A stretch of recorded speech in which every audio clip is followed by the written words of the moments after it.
ஓம் நமோ நாராயணாய. லட்சுமி கடாட்சம் நேயர்கள் அனைவருக்கும் வணக்கம். இந்த பதில் கர்மா என்பது கடவுளையும் விட்டு வைக்காது, அதை பற்றி பார்க்கலாம்.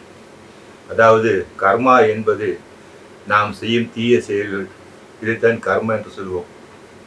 அது தீயவையாக இருக்கும், நல்லவையாக இருக்கும். தீய செயல்கள் என்றால் தீய பலன்கள், நல்லவற்றிற்கு நல்ல பலன்கள் கிடைக்கும். எனவேதான் தீயவை செய்யக்கூடாது என்று பெரியவர்கள் சொல்லியுள்ளார்கள். அந்த கர்மா, அந்த பலனை நாம் அனுபவித்தே ஆக வேண்டும். அதில் இருந்து யாரும் தப்ப முடியாது. பொதுவாக நாம் எந்த ஒரு செயலை செய்தாலும் அதற்கு ஒரு எதிர் விளைவு என்பது உண்டு. அதில் இருந்து யாரும் தப்ப முடியாது. சில கர்மாக்கள் எப்படின்னா, இந்த ஜென்மத்தின் தொடக்கத்திலே செய்ததாக கூட இருக்கும். அதாவது பிறந்த உடனே சில வருடங்களில் தொடக்கத்தில் செய்த கர்மாவாக இருக்கும். அதை அனுபவித்துக் கொண்டிருப்போம். இல்லை என்றால் ஏதோ ஒரு ஜென்மத்தில் செய்த கர்மாவாக இருக்கும், அதை அனுபவித்துக் கொண்டிருக்கலாம். நமக்கு குறிப்பாக இந்த ஜென்மத்தில் செய்த கர்மா, இது போன ஜென்மத்தில் செய்த கர்மா என்று நம்மால் சொல்ல முடியாது. ஏதோ ஒரு ஜென்மத்தில் செய்த கர்மாவாக இருக்கும், அல்லது வாழ்க்கையின் தொடக்கத்தில் செய்த கர்மாவாக இருக்கும். அதை அனுபவித்துக் கொண்டிருப்போம். அதுக்கு யாரும் விதி விலக்கல. அது கடவுளாக இருந்தாலும் சரி. அதுக்கு ஒரு சில உதாரணங்கள் பார்த்துடலாம். இப்போ மகாபாரதம் பார்த்தோம்னா, குந்தி தேவி பற்றி நமக்கு எல்லோருக்கும் தெரியும். குந்தி தேவி தனக்கு குழந்தை பிறக்கிறது, கர்ணன். அந்த குழந்தை பிறந்தவுடன் என்ன செய்கிறாள் குந்தி? அதை ஒரு தொட்டியில் வைத்து ஆற்றில் விட்டு விடுகிறாள். இது என் குழந்தை அல்ல என்று சொல்லி ஆற்றில் விட்டு விடுகிறாள். சரி, அதுபோல் என்னாச்சு? கடைசி வரைக்கும் அந்த குழந்தையுடன் கர்ணனுடன் பேசவே முடியவில்லை. அந்த குழந்தை இல்லாமலே போய்விட்டது. இவளும் குந்தி யாரு? கிருஷ்ணரின் அத்தை.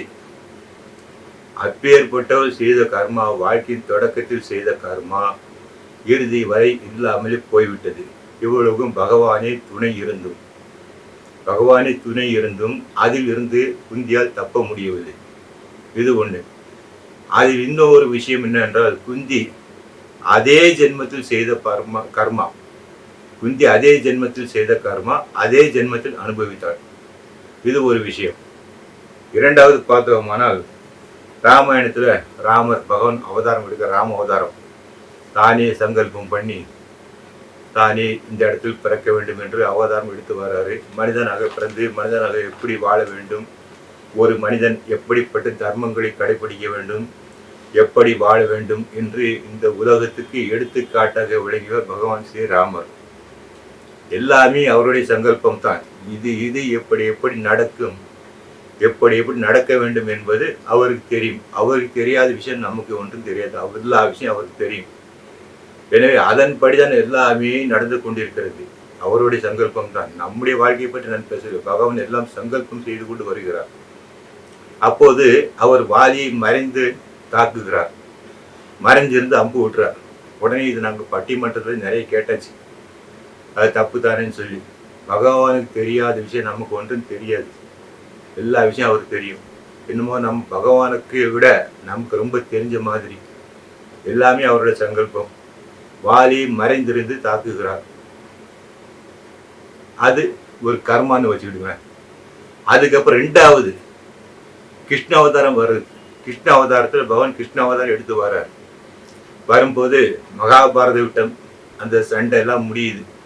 அந்த சண்டை எல்லாம் முடிஞ்சு பகவான் ஸ்ரீ கிருஷ்ணர் வைகுண்டம் எழுந்தருளும் சமயம். வாழ்ந்தாச்சு. பூலோகத்தில் 125 வருஷம் வாழ்ந்தாச்சு. இப்போ பாரத போர் முடிஞ்சு போச்சு.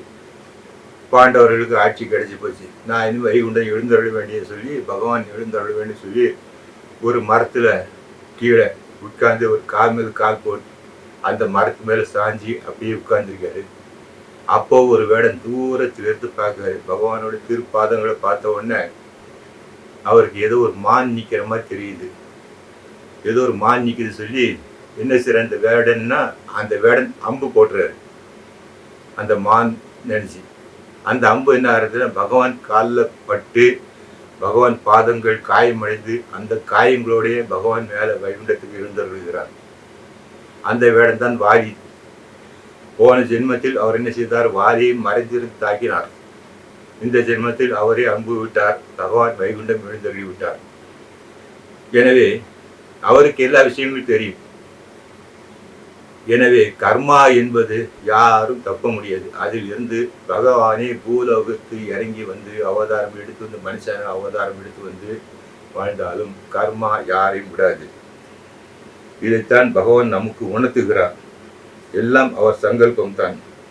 ஆனால் இந்த கர்மா ரொம்ப கஷ்டப்படுத்த இதிலிருந்து விடுபட வழி இருக்கான்னா, நாம பகவானே நினைச்சிட்டு இருந்த பகவான் நாமத்தையே சொல்லிட்டு இருந்தா அந்த கர்மாவில் இருந்து நாம் தப்பிக்க முடியாவிட்டாலும் நமக்கு அந்த கர்மாவின் வீரத்தை குறைத்து கொடுப்பார்.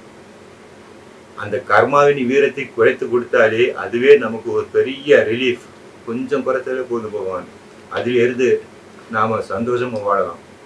ஆனால் அவருடைய நாமத்தை சொல்லி கொண்டிருக்க வேண்டும். அதுதான் மிக முக்கியம். எனவே கர்மா என்பது யாரையும் விட்டு வைக்காது. இந்த வீடியோ உங்களுக்கு பிடிச்சிருக்குன்னு நினைக்கிறேன். லைக் செய்து ஷேர் செய்யுங்க. மறவாமல் சப்ஸ்கிரைப் பண்ணுங்கள். உங்கள் ஃப்ரெண்ட்ஸ் அண்ட் ரிலேட்டிவ்ஸுக்கு ஷேர் பண்ணுங்கள். உங்கள் அனுபவம்.